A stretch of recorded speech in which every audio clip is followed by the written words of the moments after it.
Okay, it is 6:30 and I'd like to call this meeting of council to order and acknowledge that the city of Winkler is situated on Treaty 1 land, home to the Anishinaabe, Cree, Ojibwe, Dakota, and Dene peoples in the homeland of the Métis Nation. We respect the treaties that have been made on these territories and dedicate ourselves to a future based on respect for all peoples, moving forward to a harmonious, prosperous future together. On that note, be it resolved that the agenda for the regular council meeting of June 23rd, 2026 be adopted. Mover. Andrew. Second. Marvin. Any additions or changes to the agenda? All in favor? Carried. Be it resolved that the minutes of the regular council meeting of June 9th, 2026 be adopted. Mover. Ryan. Second. Peter. You've had a chance to review them. Any changes needed? Is everything accurate and complete? All in favor? Carried. That takes us very quickly to our delegations. This evening, Adult and Teen Challenge is going to be presenting to us. I will give you the podium, ask that you state your name and make your presentation, please. Absolutely, thank you.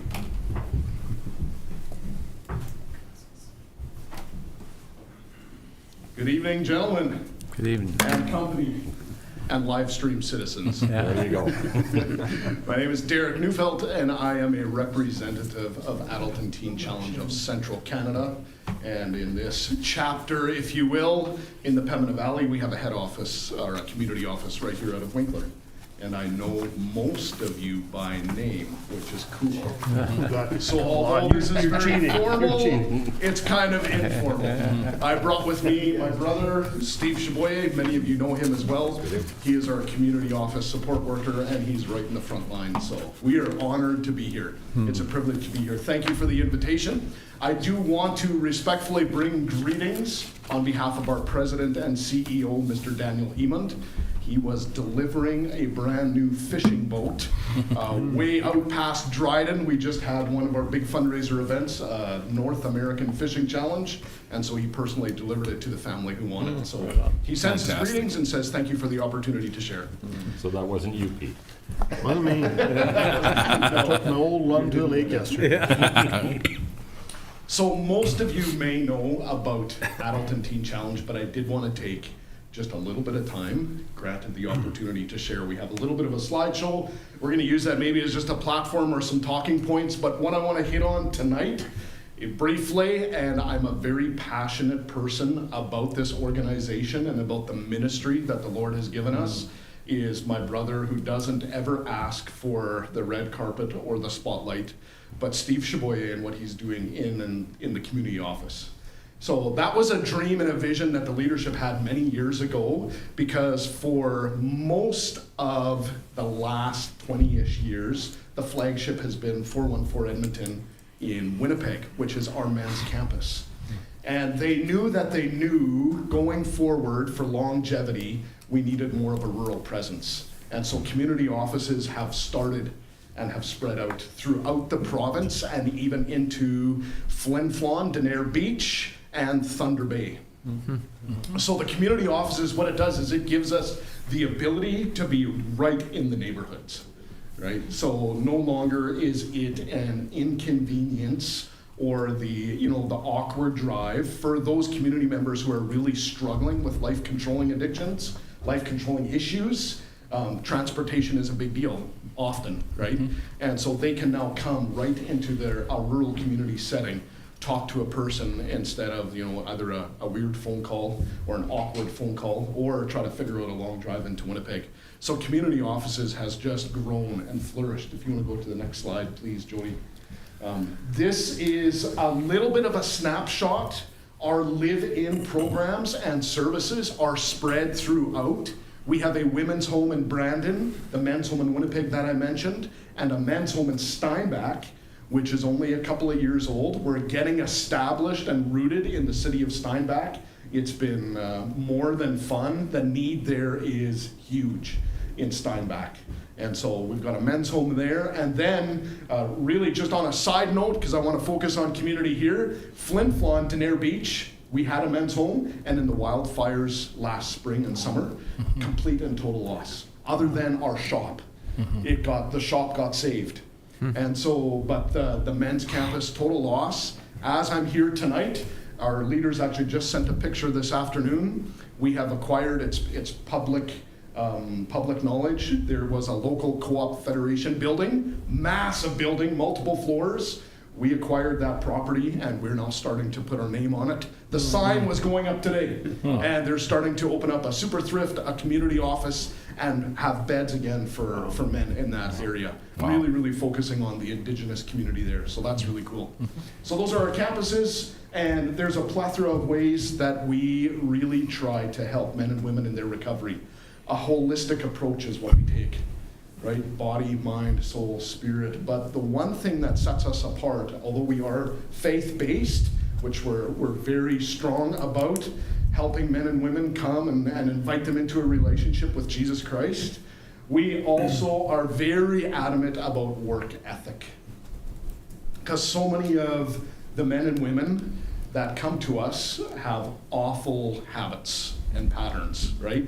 They've spiraled downward, and something like getting up in the morning is just almost non-existent, right? So our work program really sets us apart. So when they go to a campus, they wake up at 5:30, 6? Is that correct? 6 a.m. They wake up at 6 a.m., they do morning devotions, they make their bed, they brush their teeth, they help make breakfast, they help clean up breakfast, they make their own lunch, and they go to work.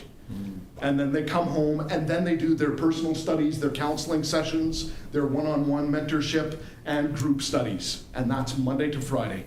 And then on the weekends, they're out on outreaches, awareness, sharing their story, etc. So that's a really, really quick snapshot of what happens in our campuses. Next slide.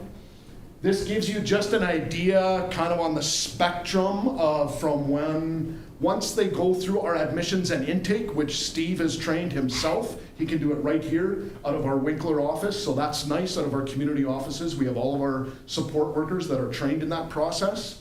And then so once they enter on the physical property, this gives you kind of just a grade as to what it looks like. There's multiple phases that have different academics, work, curriculum, etc. studies that they have to complete in order to graduate. Next slide, please. So community office, here's where, let's just hold on this for the next few minutes that I have left. First point of contact is huge. We've had some women, but we've had multiple men come into our community office, and they feel so welcomed and appreciated that there's a safe place. And for those of you who have done any kind of renovation, construction, whatever, in your own home or in your own business, we had some helpers here in the community, some entrepreneurs who made sure that it was a warm feeling, not like they're going to the dentist or the doctor, right? Not for another appointment. So we've got some really nice couches, we have a lounge, we have a kitchen, we can heat up a frozen pizza and have coffee and soda pop and bottled water and all that fun stuff. So it's a really, really safe and comfortable place for them to, maybe for the very first time, make themselves vulnerable and share about the deep wounds and the trauma and the hurt that are very real for them in their journey. And then the other thing that has just flourished, we've been doing it, Adult and Teen Challenge has been doing this for many years, and maybe we haven't done full justice of awareness and promotion, but family support. We run a support group called Concerned Persons. And when the individual in a life-controlling situation is not ready, often the loved one's around, right? Whether it's a parent, a grandparent, a boss, right? An employer, a neighbor, a sibling. So we run this group, and it's a several-week commitment, and we have just seen so much help and health benefit within the families who come and enter into that program and that service. And they really learn, we focus on two things quite strongly. You learn how to help with healthy boundaries and stop enabling and love them in those healthy boundaries. So it's been a wonderful, wonderful program, and we're so glad that we can offer that support right here in the Pembina Valley. Next slide, please. This is very involved. There's lots of fine print. But again, that gives you an idea, right? The first point of contact, we do lots of evangelism and outreach. At any given time, I say this with humility, but we have, through Brother Steve and Margaret Paulson, the founders of Central Canada, in 1993, we've really established a good reputation. And so we get invited almost every week throughout the calendar year to any faith-based church gathering service. So we have teams dispatched, sometimes anywhere in between 2 and 7 teams that are throughout the province on a Sunday morning, sharing testimonies, talking about Adult and Teen Challenge, offering them hope within reach. So that's huge. We do some alumni aftercare with the support groups. We've called it Ready Now Recovery because that is the curriculum material name. And then there's a bunch of others, the admissions and intake I talked to you about, parallel agencies, development. The last thing that I want to share with you this evening, if I have a few more minutes, is prison ministry. Steve Chaboyer has an amazing testimony, and if we have more time, maybe sometime we'll be invited back and he can share with you gentlemen. Some of you may have heard it. Life transformation, guys, never gets old for me. And prison ministry, so after all the COVID and the lockdowns and stuff, Steve himself has been approved. This past winter, he attended Headingley Correctional, and he led men's support groups himself, along with other approved volunteers. Wow. So he got to rub shoulders with the inmates, with gentlemen from our Pembina Valley who are serving their natural consequence from their poor choices, but offering them hope right within the cells that they're dwelling in. And we're seeing the doors open up more and more. 3-ish weeks ago, we had 11 staff members from Stoney tour our head office in Winnipeg and meet our president and CEO and a few of our other staff. And so there's inroads that are happening for us to be able to minister and serve and support those who are locked up, right, and just serving their natural consequence. So I'd be happy to answer any questions to the best of my ability if you have any or curiosities. Council? I'm just curious, your thrift store here. Yes. Is it being supported well with the community? It is okay. Okay. Yeah, so yes, the community is supporting by donations. We would on the business side because all the dollars, we have some overhead because we don't have a campus here. Yeah. So we have mostly paid hourly staff and limited volunteers. For those of you who run a business, it's really hard to find good volunteers, right? In the last it really is. Dependable, punctual, honest, integral volunteers. So outside of paying our staff, all that money is supposed to funnel to the community office or the next nearest campus. Okay. And so we are just shy of meeting our financial goals, but there is some stable rhythms. Good. I think would be the accurate term. Okay, no, it's good. Yeah. Because I've been in it, it's good. It's got lots of stuff and. You know, the staff have really learned. We have a regional director who looks after all of our super thrifts, and I believe we've really grown and matured in that retail mindset, right? So ministry, yes, but how do we do the retail better? Yeah. No, it's good. So I think we're getting better. Good. Yeah, that's good. Well, lots of good stuff that I've heard tonight. Yeah, I think the prison ministry, for instance, when there's so many times we say, well, let's lock them up and throw away the key. Yeah. And when you're talking something different here, we're talking that's right. A trial redemption. One of the things, and I was impressed by a lot of things you said. One of the things you said earlier on talked about is adding structure. And when you mentioned about you make your bed in the morning, that is something, when you see talk about army and so on, that's one of the things. What's the big deal if the bed is made or not? But it's part of what you do first thing in the morning to set your life for the day, right? Yes. And so so I just thought that was interesting that you mentioned that as well. Yeah, thank you for noticing that. It's huge. It's a major shift for some individuals. Yeah. Not seeing further, Derek, thank you so much for the presentation here today. Absolutely. But also for the work that you do with men in difficult positions. And sometimes it's difficult for these men to find somebody to walk with them. Yeah. And as you said, to open up and be vulnerable. That's really difficult most of the time for men. I suspect even more so when they're in a difficult place. So to have an organization like yourself be prepared to step into it We thank you for that. We thank you for the store that you run here in town and the opportunities that that gives people also to purchase products that potentially they couldn't afford otherwise. So to have that type of a face and space in our community is much appreciated. Thank you. You're welcome. Yeah, thank you. Thank you.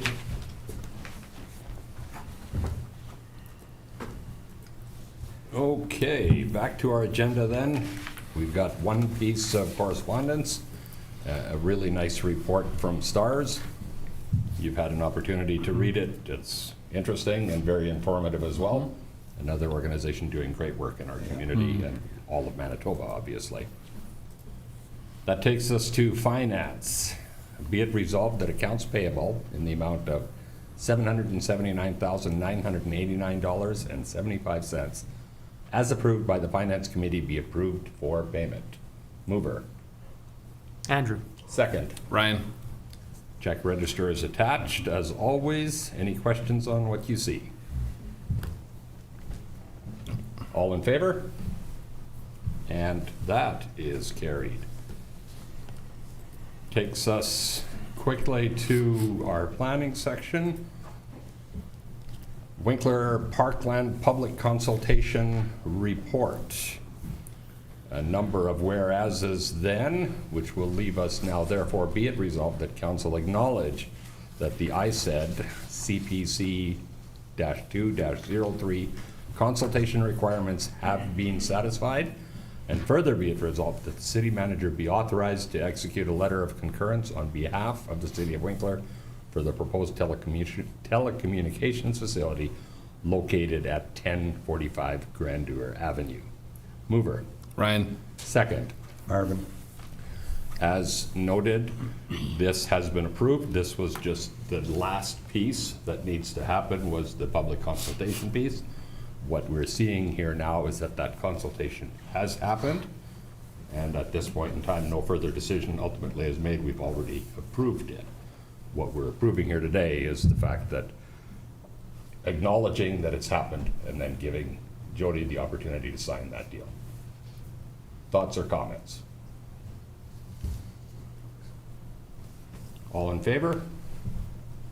Any opposed? Noted that we had one opposed. Carried 6-1. Moving then into bylaw number 2369-26 to amend zoning bylaw number 2271-21, first reading. Mover. Michael? Michael got it, Peter got the second. As always, a first reading simply puts this on the agenda. It allows the rest of the process to happen. You already see the number of amendments there that have been over the course of the last, what, several years, Jody? Last significant period least of year, time. I would say. These Yeah. are changes that have already gone through committee, but this is your opportunity now to review them further. We'll have the public hearing and second reading, or not public hearing, second reading. Just second and third reading. Thank Yeah. you. Second and third reading at a future meeting. Any additional thoughts? All in favor? That is carried. Takes us to community services. Be it resolved that the South Central Regional Library meeting minutes for the April 13th, 2026 and May 11th, 2026 meetings and the 2025 annual report be received for information. Mover. Ryan. Second. Don. Both are attached. Comments or questions? Yeah, I think just looking at the annual report there, you can see, I think the numbers that stand out for me is just, in the summer reading program, there's, over 1,500 participants. There's almost 39,000 hours that have read. There's lots of activity that is happening in our library. You can see the different branch reports, what things that they're looking at participating in and doing, and you can see the significant amount of community support that's from each of the communities that the library is in there. And so, that they also the tremendous support that the book sale had in Morden. It raised almost $17,000 over the 3 days that they were open there. Yeah, with tremendous support there, which is Phenomenal. which is significantly needed for the library. Very good. Not seeing anything further, all in favor? And that is carried. Be it resolved that the Central Manitoba Tourism Board meeting minutes for June 8th, 2026 be received for information. Mover. Michael? Second. Peter? Thoughts or comments on what we see? They're looking forward to a fun summer of, I guess, exploring the region, and they've got a scavenger hunt planned with some prizes there for the winners, and yeah, summer student will definitely help out with that for June. Very good to see. Note that there continues to be some concern about the accounting program Yeah. that we thought maybe had been resolved. Yeah, I thought that had been resolved, and yeah, they are still Trying to figure it out. Still trying to figure that out, yeah. I suspect some of that'll be just when you're operating with lean personnel budget, and yeah, Okay. you've got to learn how to do those things. I would imagine that you likely have already, but it should be noted that we have very talented staff who might be able to offer some guidance or at least mentoring if need be in that end. Sorry for volunteering you like that, Jody. All good. Appreciate it. All in favor? Carried. We don't have any delegations or hearings this evening. We have no additions. I don't see any other business listed. That will take us to questions from media or public relevant to this meeting of council. I don't see any of those either. That would take us to, be it resolved that this regular meeting of council be adjourned. Mover. Marvin. Marvin beat you, Ryan, but you can have the second. All in favor?